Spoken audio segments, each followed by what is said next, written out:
Nous poursuivons notre rencontre avec la venue maintenant de Jonathan Smadjak, alias Tradosaur. L'observation de l'évolution des cours de l'or, de l'argent et de Bitcoin, c'est son quotidien, c'est le quotidien de Jonathan Smadjak.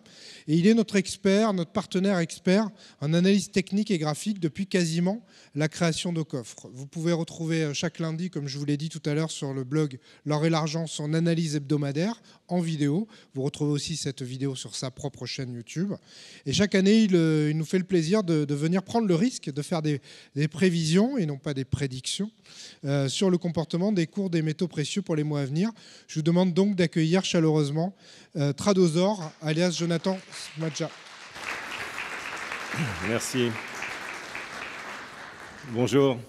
Alors, Jonathan, juste avant d'entendre votre présentation, comme il y a un certain nombre de personnes qui ne vous connaissent pas et qui ne connaissent pas encore l'investissement dans l'or, est-ce que vous pouvez déjà nous dire pour quelles raisons vous vous intéressez depuis si longtemps, parce que c'est quasiment plus de 10 ans, à l'or et à l'argent comme investissement? En fait, c'est très simple. Alors, ce n'est pas mon métier, l'or. Moi, je suis consultant en analyse technique, mais en tant que particulier, en tant qu'investisseur, effectivement, ça fait plus de 12 ans qu'on peut constater une anomalie par rapport à la valeur de l'or. Enfin, il serait trop long pour en parler maintenant, mais il y a déjà des éléments qui sont assez importants à saisir. Structurellement, il y a un décalage à venir qui existe déjà en fait entre une offre qui se raréfie et une demande qui est croissante. On peut en dire deux mots. Voilà, l'or, je sais que parmi vous, il y a des personnes qui ne connaissent pas en fait l'investissement en or. Il faut savoir que structurellement, tout l'or qui a été extrait des entrailles de la Terre depuis qu'on le fait, on s'imagine que c'est des montagnes, mais ça tient dans un cube de 21 mètres d'arête. C'est tout. On extrait l'or depuis la nuit des temps et tout l'or qu'on a extrait tient sur un cube de 21 mètres d'arête. C'est tout. Alors ce cube grossit à mesure qu'on extrait de l'or, mais vraiment très, très, très doucement. Donc, une offre qui est extrêmement limitée. D'ailleurs, j'ai lu un article très intéressant récemment qui dit que voilà, il y a un consensus maintenant par rapport au fait que tout l'or que l'on extrait justement depuis la nuit des temps, c'est l'or des météorites. C'est-à-dire que l'or originel de la Terre s'est enfoncé, bien profond, avec la densité, et l'or qui est à la surface, c'est celui en fait qui nous est arrivé de l'espace après ça. Et il est de plus en plus difficile d'aller le chercher. Il faut le savoir également, les techniques actuelles permettent généralement d'extraire 1 gramme d'or par minerai. Ou encore, voilà, il faut 1 tonne de minerai pour aller chercher un petit gramme. Et il faut aller de plus en plus profond pour aller le chercher. Et évidemment, il y en a plein de l'or, il y en a au centre de la Terre. On peut le chercher, mais ça coûterait tellement cher que pour couvrir les coûts, eh bien, il faudrait justement que l'or ne soit pas à son prix actuel, qu'il soit beaucoup plus élevé pour justifier que l'on puisse aller le chercher économiquement. Ça, c'est pour l'offre qui se raréfie. Je ne parle même pas des vertus industrielles particulières. Et puis, au niveau de la demande, c'est l'inverse. Alors, pour plein de raisons, la demande s'accélère pour l'or. La première des raisons, eh bien, c'est que les classes moyennes mondiales se développent. Quand on parle de la classe moyenne chinoise, par exemple, on parle de 200 millions d'habitants. Et voilà, culturellement, en Inde, en Chine, au Vietnam, dans les pays en voie de développement comme dans les pays développés, quand on s'enrichit, on demande de l'or. Et donc, cette demande structurelle est confrontée à une offre qui est extrêmement limitée. Je ne parle même pas de vos ordinateurs, de vos téléphones portables qui incluent de l'or, etc., et de l'argent, mais ça, on n'a pas le temps d'en parler. Et puis, à côté de ça, il y a aussi des éléments conjoncturels qui font que la demande d'or est très, très forte. Les banques centrales accumulent à nouveau beaucoup d'or alors qu'ils étaient vendeurs nets. On le sait très bien, de plus en plus de banques centrales ne se sentent pas trop à l'aise avec les réserves en dollars qu'elles possèdent. Et, pour prendre l'exemple de la Chine, voilà, c'est le plus gros producteur d'or mondial, mais ça fait maintenant quelques années qu'il n'y a plus un seul gramme d'or qui sort de Chine. Tout est collecté, amassé par la banque centrale chinoise qui refuse d'en exporter 1 gramme. Et c'est vrai pour beaucoup de banques centrales qui accumulent de l'or actuellement, que ce soit voilà, la Russie, la Turquie. Récemment encore, on a demandé, certaines banques centrales ont demandé que l'on rapatrie de l'or qu'elles stockaient dans d'autres banques centrales parce qu'elles se disent, voilà, c'est plus en sécurité chez moi que chez eux. Voilà, tout ce décalage fait que depuis 12 ans, je considère qu'il y a matière à voir dans l'or et dans l'argent un vecteur d'investissement qui est intéressant. Comme je l'ai dit précédemment, je ne suis absolument pas un professionnel de l'or et de l'argent ni de Bitcoin. Mon métier, c'est, voilà, je suis payé pour dire si quelque chose va voir son cours monter ou baisser. C'est de la maîtrise du timing, que ce soit pour la bourse, que ce soit pour des actions particulières, que ce soit pour l'or et pour l'argent ou même pour Bitcoin. Et effectivement, j'ai l'honneur de venir ici régulièrement pour présenter ce que je pense et faire le bilan de l'année passée. Alors, c'est un petit peu technique, c'est un peu difficile, il est vrai, mais j'essaie toujours de varier les exemples pour expliquer ce qu'est l'analyse technique. Alors, pour vous donner une idée et pour vous montrer l'intérêt de l'analyse technique, si je vous dis Jim Simmons, ça vous dira absolument rien et c'est normal. Par contre, si je vous dis George Soros ou Warren Buffett, ça vous évoque davantage de choses. En fait, ce sont tous des gérants de fonds. Okay, et si effectivement Soros ou Buffett ont une assise qui fait que tout le monde les connaît, il faut savoir que le meilleur fonds de l'histoire, c'est celui de Jim Simmons, avec un rendement annuel de 66% par an. 66% par an, pas sur les 2 dernières années, ça fait 20 ans qu'il délivre du 66% en moyenne par an, basé uniquement sur l'analyse technique. C'est-à-dire qu'il achète et qu'il vend, mais il ne sait même pas en fait ce qu'il achète ou qu'il vend. Uniquement l'analyse technique. Alors si on essaie d'expliquer ce qu'est l'analyse technique, c'est absolument pas une science exacte, c'est des probabilités. Je prends un exemple différent cette année. Imaginons que M. X se promène dans la rue, on ne sait pas s'il va tomber ou pas. Mais on a remarqué que statistiquement, quand M. X tombait, c'est qu'il y avait du verglas et des pots de banane. Et il y a une sorte d'avantage en fait sur l'aléatoire ici, et la prochaine fois que vous allez voir Monsieur X se balader et que vous savez qu'il y a du verglas et des pots de banane, vous allez parier sur le fait qu'il est probable qu'il se casse la figure comme les précédentes fois. C'est ça l'analyse technique. C'est essayer de trouver des récurrences statistiques qui ne fonctionnent pas à tous les coups, hein, mais qui fonctionnent plus souvent qu'elles n'échouent. Et donc, on peut appliquer ça à l'or, comme on peut l'appliquer à l'argent, comme on peut appliquer ça au Bitcoin. Et aujourd'hui, je vais revenir sur une des méthodes les plus simples de faire de l'analyse technique, basée donc sur les supports et les résistances. Parce qu'avant d'investir, ou même pendant que l'on investit, on se demande toujours si c'est le bon moment. Est-ce qu'il faut attendre? Est-ce qu'il faut faire un tapis maintenant, comme au poker? Ou est-ce qu'il faut voilà, fractionner? Voilà, on va voir ce dont on parle ici. Donc l'analyse technique va vous permettre de tirer parti d'éléments qui sont absolument inévitables, qui sont les consolidations. Que ce soit l'or, l'argent, Bitcoin, les actions, on ne monte jamais en ligne droite, on progresse par paliers. Là, vous avez des exemples où l'or a perdu 6,5%, 3,9%. Et la première des règles, c'est qu'il ne faut jamais investir en une seule fois.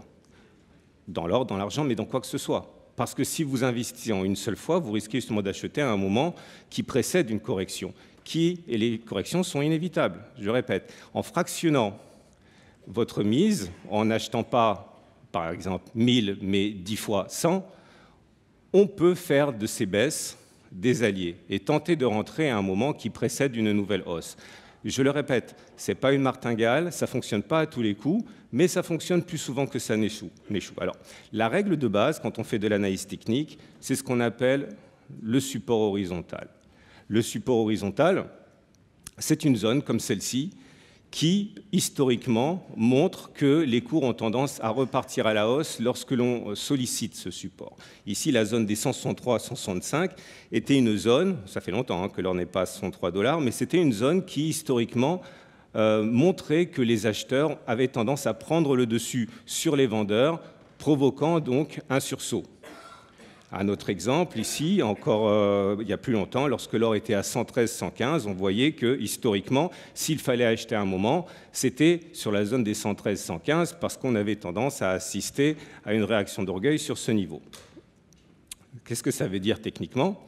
Ça veut dire que si vous avez décidé d'accumuler de l'or et d'en faire une partie de votre patrimoine, il faut privilégier ces moments-là pour acheter. Alors, on ne va pas sur un support constamment, mais je vous donne un exemple, la manière dont je procède personnellement. Je sais que tous les mois, j'ai une somme allouée à l'or, à l'argent. Donc, tous les mois, je vais prendre un chiffre rond, mettons que je sais que je dédie 100 à l'achat d'or et d'argent tous les mois.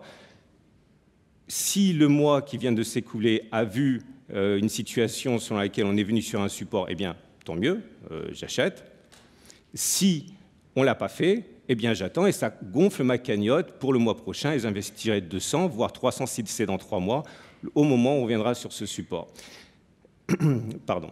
Résistance, c'est son pendant. C'est-à-dire que vous avez des zones graphiques comme ça qui, historiquement, montrent qu'à un moment donné, il y a un consensus qui fait que la plupart des intervenants considèrent que c'est cher.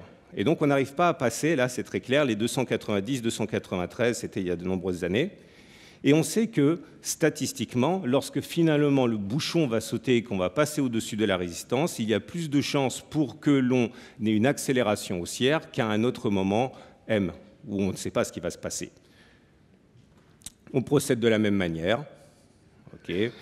On ne fait rien tant qu'on n'est pas descendu sur un support. On ne fait rien tant qu'on n'a pas franchi une résistance. Par contre, si l'un de ces deux phénomènes est apparu, eh bien, j'y dédie, après vous faites ce que vous voulez, loin de moi l'idée de vous donner des conseils, mais c'est à ce moment-là, effectivement, que j'accumulerai en achetant 1 gramme d'or, une pièce d'or, 2, 3, 4, 5.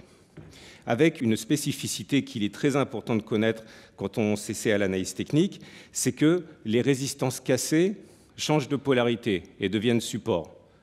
Pas toujours, mais le plus souvent. C'est-à-dire que lorsqu'on a une zone de résistance comme celle-ci, qui finalement est cassée à la hausse, lorsqu'il y a un franchissement, très souvent, cette même zone devient support lorsqu'elle est sollicitée à nouveau. Les exemples sont légion, une autre zone de résistance qui a été cassée, qui a donc changé de polarité, et c'est à ce moment-là qu'il faut acheter, puisqu'on a dit qu'il faut acheter essentiellement sur des supports ou des franchissements de résistance. Zone de résistance, cassée, franchie, change de polarité, devient support. C'est très simple. Lorsqu'on fait de l'analyse technique à ce niveau-là, n'importe qui est capable de le faire. En plus, ce n'est pas très désagréable. Mais ça demande énormément de discipline. Je vais vous donner une petite illustration de ce manque de discipline qui fait que très souvent, une bonne idée peut se traduire par un mauvais investissement. Il y a une étude qui a été faite récemment aux États-Unis, je ne me rappelle plus si c'était le Mississippi, une université, ouais, peut-être Mississippi. Et l'université a décidé de réunir des personnes, des centaines de personnes d'âge et de sexe différents, et on les a soumis à une expérience. L'expérience était très simple. Il s'agissait d'être dans une salle complètement vide, avec la mission de ne rien faire pendant 15 minutes. Il y avait un seul truc qu'on pouvait faire, c'est qu'au milieu de la salle, il y avait un bouton rouge. Et ce bouton rouge, les participants ont été prévenus, eh bien ce bouton rouge, s'ils le poussaient, s'ils appuyaient dessus, ils prenaient une décharge électrique. Au bout de 15 minutes, à la fin de l'enquête, 66% des intervenants avaient appuyé sur le bouton électrique. D'ennui. Il y a même un type qui a appuyé 192 fois. Ce n'est pas une blague. Ça montre les ravages de l'ennui. Et quand on commence à investir, on est très souvent soumis à cette transaction d'ennui. C'est-à-dire que voilà, j'ai la bonne idée, je veux faire quelque chose, il faut que je le fasse, donc je vais investir. Alors que la règle, pour l'investissement en or ou en argent, quoi que ce soit, c'est justement d'être patient, de se mettre à un niveau tel que l'on a une chance de prévoir l'évolution du marché, alors que généralement, les mouvements sont aléatoires. Les mouvements d'un marché, quels qu'ils soient, sont complètement aléatoires, sauf à certains moments très précis où on se retrouve dans des configurations graphiques, des configurations de marché qui vous donnent un avantage par rapport à l'aléatoire. C'est ce qu'on a dit tout à l'heure. Donc, si vous décidez effectivement d'appliquer cette discipline, il faut savoir que vous allez être guetté constamment par la bête qui est justement investir parce que où on a peur de louper l'occasion ou l'ennui tout simplement. Donc voilà ce qu'on disait l'année dernière. Ce sont les zones d'accumulation rationnelle. Hein. Je n'ai pas trouvé de nom plus original. On va voir ce qu'on disait l'année dernière pour l'or libellé en dollars et pour l'or libellé en euros. Donc ici même, il y a un an, on avait ce graphe et je vous avais présenté donc, la prochaine zone de résistance théorique qui était donc 1233 1243 $ l'once et la prochaine zone de support des 1125 1160. Et j'avais expliqué, bon maintenant ce n'est pas le bon moment, il vaut mieux attendre soit que l'on franchisse la zone de résistance qui risquait de donner une accélération haussière, ou alors, dans le cas contraire, d'attendre que l'on revienne sur la zone de support des 1125 1160, dont on pouvait voir clairement qu'elle avait joué un rôle moutonnier, parce que c'est bien ça. Hein. On a tendance à intervenir tous de la même manière, puisque l'analyse technique est de plus en plus utilisée. Donc ça, c'était l'année dernière, et voilà ce qui s'est passé depuis un an. On était donc dans la zone bleue. Comme vous pouvez le voir, je ne savais pas ce qui allait se passer, j'en sais rien, je ne sais jamais ce qui va se passer. Mais par contre, je savais que si on franchissait la résistance, c'était peut-être le moment d'y aller. En l'occurrence ici, entre le moment où j'ai présenté ce graphe et les plus hauts de l'année, on a fait 30% sur l'année. C'est pour ça aussi que c'est intéressant, parce que voilà, on peut saisir des impulsions haussières. Et vous voyez de manière assez claire ici, chaque fois que l'on franchit, ici dans ce graphe, parce que j'ai pris forcément un graphe là qui m'arrange, enfin pas que c'est le graphe historique, mais on voit bien l'accélération haussière.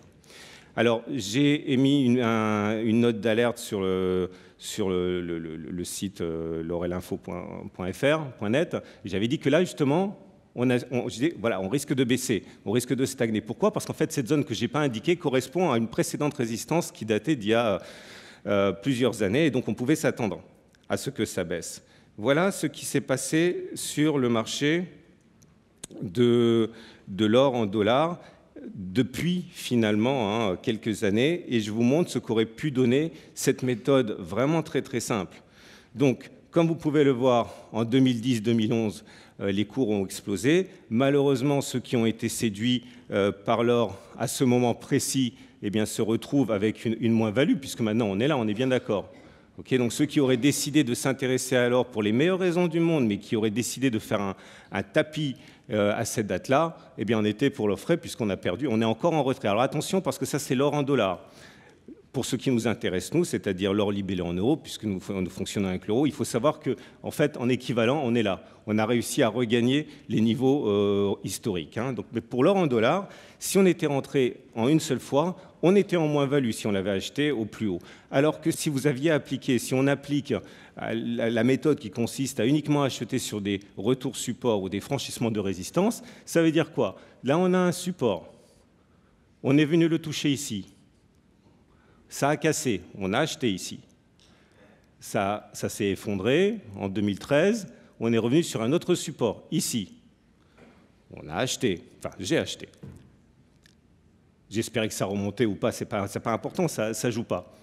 On a encore cassé, on est venu sur un autre support qui a été finalement cassé. Et c'est ce support-là, à un niveau qui avait déjà freiné la baisse en 2010, qui a provoqué ensuite l'explosion des cours. Si on fait le bilan de cette méthode, bon, encore une fois, là, j'ai pris que depuis 2010, mais c'est tout à fait vrai si on a commencé à investir en 2006-2007. Donc on se retrouve avec une position qui a été prise là, qui est globalement perdante. Imaginons qu'on investissait 100, on était perdant.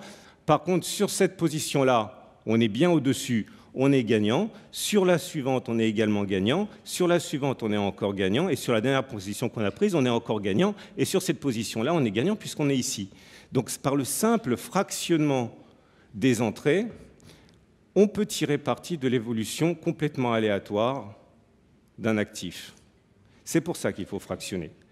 Et très souvent, j'ai des amis qui me demandent est-ce que c'est le bon moment, est-ce que ça va monter, est-ce que ça va baisser? Et la règle, c'est que finalement, on n'en sait rien, c'est complètement aléatoire. Mais il y a plus de chances pour que ça monte à un moment donné plutôt que ça baisse. Voilà les prochaines zones d'accumulation rationnelles pour l'or libellé en dollars. Nous sommes actuellement ici.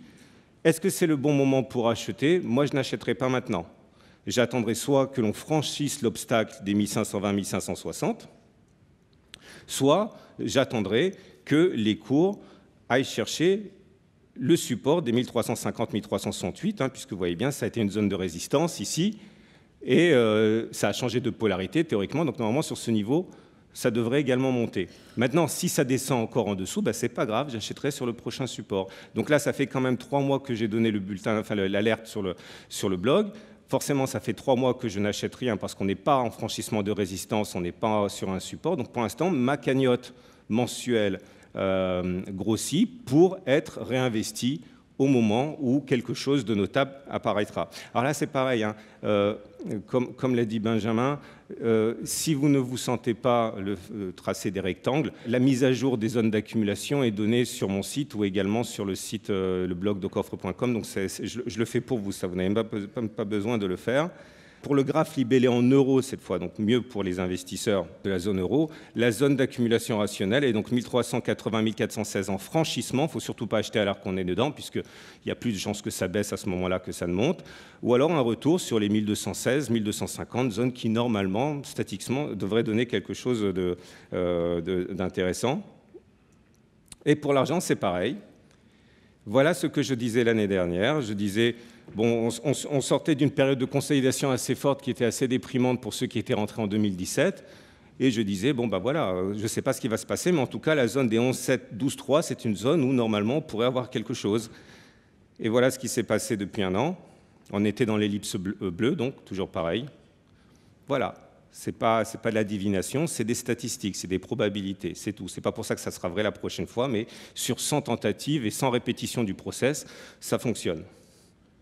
Alors, pour le Bitcoin, même chose. Voilà le graphe que je présentais l'année dernière. On avait subi une baisse de 60% de Bitcoin, après une augmentation fulgurante, mais quand même. Et beaucoup disaient, Bitcoin, c'est mort, c'est fini, c'est plus la peine. Et bon, le même graphe que je présentais l'année dernière, c'était, bon, peut-être, oui, mais en tout cas, si vous croyez en Bitcoin et que vous croyez à son potentiel de long terme, là, on est sur une zone d'accumulation rationnelle. Et voilà ce qui s'est passé depuis 1 an. On était dans l'ellipse bleue. On a pris 300%. C'est pas pour ça que ça va fonctionner comme ça la prochaine fois. Là, c'est vraiment voilà, le hasard du calendrier qui fait que je présente ce graphe-là. Là, pareil, c'est pas le moment d'acheter pour moi. On n'est pas sur une zone d'accumulation rationnelle. La zone d'accumulation rationnelle, ce sera quand on reviendra sur 6300, 6650, mais pas maintenant. Alors, qu'est-ce qu'on peut espérer pour le long terme? Encore une fois, vous l'avez compris, j'en sais rien, mais quand on me pose la question, j'essaie de trouver des récurrences historiques. Et là, franchement, il faut prendre avec des pincettes tout ce que je vais dire, mais c'est tout ce que j'ai à vous présenter en termes de récurrence historique. On a baissé de 45% après avoir connu une augmentation de 600%. J'ai déjà vu ça, c'était là, pour l'or, enfin cette zone-là qui est dans l'ellipse bleue. En fait, si on détaille, on est passé de 30 $ à 190 $ entre 70 et 74, contexte particulier, Vietnam, etc. Mais bon, voilà. Surtout, il faut prendre avec des pincettes ce que je vais dire. Mais effectivement, on avait pris 533%. Après ça, on a perdu 44%. Et derrière, on a eu une progression de 670%. Il n'y a aucune promesse dans ce que je dis, mais en tout cas, juste pour vous donner une idée pour l'ordre de grandeur, ça voudrait dire que par rapport au creux, l'once serait à 7 350 $, puisqu'on vient de 1 050 $ après la baisse de 44%. Ou alors, le kilo d'or à 200 000 €, puisqu'il a touché 28 000 €. Non, encore une fois, j'y crois même pas moi. Mais récurrence statistique, récurrence historique. Et maintenant, si c'était la fin, il est tout à fait possible, encore une fois, que tout ça n'aura été qu'un doux rêve et que finalement l'or s'effondre et qu'il ne vale plus rien pour une raison ou une autre. Pourquoi pas, je n'y crois pas. Mais en tout cas, vous vous rendez bien compte que si voilà, tout ça a été un rêve et que ça devait terminer demain, puisque vous avez patienté et que vous avez renforcé, pas n'importe quand, mais lorsqu'on revenait sur des supports, vous avez réduit votre prix d'acquisition qui fait qu'au lieu de tomber de tout en haut, vous tombez de plus bas, puisque vous avez accumulé à vil prix progressivement. Donc, dans le cas où tout devait s'arrêter et tout devait valoir zéro, eh bien, vous aurez perdu moins parce que vous avez investi progressivement lors des consolidations. Voilà. Alors, comme je l'ai dit, c'est un petit peu technique, ce n'est pas forcément du goût de tout le monde. Si ça vous intéresse de progresser par palier, enfin d'investir par palier sur des niveaux tels que ceux que j'ai mentionnés, je le redis, vous pouvez retrouver mes graphes mis à jour dans une vidéo toutes les semaines sur le blog de aucoffre.com, donc l'or et l'argent. Ou alors, si vous voulez par contre mettre les mains dans le cambouis, regarder comment ça fonctionne, comment vous pouvez l'appliquer pour la bourse, comment vous pouvez l'appliquer pour vos actions, etc. J'ai fait un petit fascicule comme ça. Et bon, vous le trouverez sur mon site. Hein. Vous tapez dans Google investir habilement dans l'or et l'argent, méthode qui est complètement reproductible pour les autres types d'investissements. Donc, oui, c'est ça. Tapez dans le moteur Google investir habilement dans l'or et l'argent par Tradosaur et vous allez tomber dessus. Voilà, c'est rien, ça coûte 12 €, je crois. Et puis, vous avez une vidéo explicative, vous avez plein d'exercices d'application. Voilà. Merci beaucoup, Jonathan. Merci. Alors, nous avons quelques questions. Nous avons quelques questions sur l'application. Je vois que vous avez compris comment ça fonctionnait. Tout d'abord, une première question sous forme de commentaire qui est est-ce que vous pourriez de temps en temps parler de tendance long terme dans vos analyses hebdomadaires? Oui, je le peux. Voilà. Bon, disons que là, on est dans le domaine, c'est un petit peu biaisé parce que bon, la tendance de long terme, de quoi parle-t-on? Est-ce qu'on parle de la prochaine année? Est-ce qu'on parle de 10 ans, 15 ans? Encore une fois, le long terme, moi j'accumule de l'or effectivement et de l'argent pour le long terme, mais quand je parle long terme, je parle pour ma retraite, pour mes enfants, etc. Donc on parle de quelque chose dans 20, 30 ans. Je pense, à titre personnel, pour avoir étudié les graphes, que la tendance à long terme, elle est haussière. Dans notre jargon, ça veut dire qu'il y a plus de chances pour qu'à long terme, on soit plus haut plutôt qu'on soit plus bas. Maintenant, il faut savoir que les tendances, en particulier les investissements de long terme, ça finit généralement par une hausse, on va dire, funiculaire. Si vous vous souvenez, le graphe historique de l'or qui remontait à 1970, on a donc une hausse de 540%. Donc là, ça, c'est cette espèce de hausse funiculaire que j'évoque. Et généralement, que ce soit sur le Bitcoin, sur l'argent, sur les actions, etc., lorsqu'une tendance de long terme est en marche, ça finit par une sorte d'hystérie qui fait qu'après, le soufflet retombe. On n'y est pas du tout. Nous, on est là. Je crois, j'espère. Ça n'a rien à voir avec ça que l'on a pu retrouver sur le Bitcoin et qui fait que derrière, on dégringole de 50-60%. Donc, à long terme, je pense que ça va augmenter. Si, entre-temps, je vois ça, ça sera sans doute pour moi un signal d'alerte, pour alléger. Mais, encore une fois, hein, je ne garantis absolument rien, je ne sais pas ce qui va se passer. À mon avis, on n'y est pas. Par contre, leur approche, parce que de plus en plus de personnes commencent à s'intéresser, à part les investisseurs avertis, je parle le grand public commence à s'intéresser, il s'y intéressera encore plus au moment où il réalisera qu'effectivement, l'or libellé en euros a pris 30% en un an, l'argent libellé en euros a pris 40% en un an, voilà, votre livret A, il a pris 0,75% en un an. Hein. Donc, quand le grand public va réaliser ça, il risque d'y avoir une sorte de mouvement hystérique. Ça prend des années pour se mettre en place. Je pense que nous sommes toujours dans un timing qui est favorable à l'accumulation rationnelle progressive, sans se précipiter, avec méthode, et en se souvenant bien de l'expérience américaine sur les dégâts de l'impatience et de l'ennui, etc. Alors, autre question, pourquoi des banques ferment ou réduisent la voilure sur des activités de marché si l'analyse technique et de la patience permet de gagner quasiment à tous les coups? Parce que ça ne permet pas de gagner à tous les coups. L'idée, encore une fois, c'est qu'on ne sait pas. Alors, Globalement, si je devais partager une de mes méthodes d'investissement pour le long terme, pas pour l'or, mais pour tout en général, c'est qu'il faut être diversifié. On ne sait pas ce qui va se produire. Okay, il faut être investi sur tout. Il faut être investi sur des actions, il faut être investi sur l'or, il faut être investi en immobilier, avoir du cash pour renforcer progressivement lorsque l'on revient sur des zones de support. Il faut rester très humble. Okay, cela fait des années et des années qu'on dit que le Dow Jones va s'effondrer parce que les fondamentaux sont mauvais. Au bout du bout, depuis qu'on dit que le Dow Jones va s'effondrer, il a pris 100%. Pareil pour le CAC 40, on dit ça va mal, etc. C'est vrai, ça va mal. Fondamentalement, ça va mal. Mais au bout du bout, le CAC 40 a pris 20% en un an. Donc à partir de là, il faut rester très humble. Et la meilleure façon de se prémunir de tout ça, c'est d'être en 4-4, d'être là dans toutes les configurations. Si les actions baissent, normalement l'or devrait monter.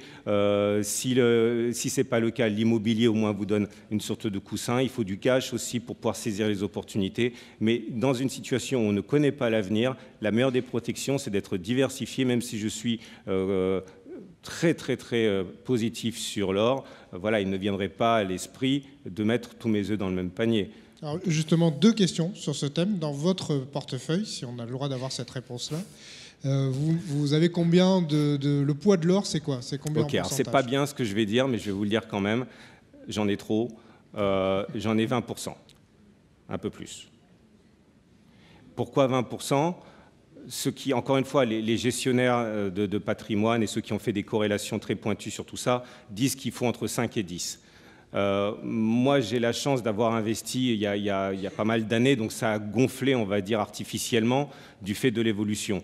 Si j'avais commencé, si je devais commencer aujourd'hui, je m'arrangerais pour que ça ne monte pas à un tel poids dans mon portefeuille. Mais il faut savoir que ceux qui ont une vision assez pessimiste de l'avenir considèrent que 20%, c'est un minimum. Okay, mais voilà, entre 5 et 10, c'est ce qu'on recommande généralement. Moi, je suis ce qu'on appelle surexposé, mais par la force des choses. Merci beaucoup, Jonathan. Merci pour vos questions. Continuez. Merci beaucoup.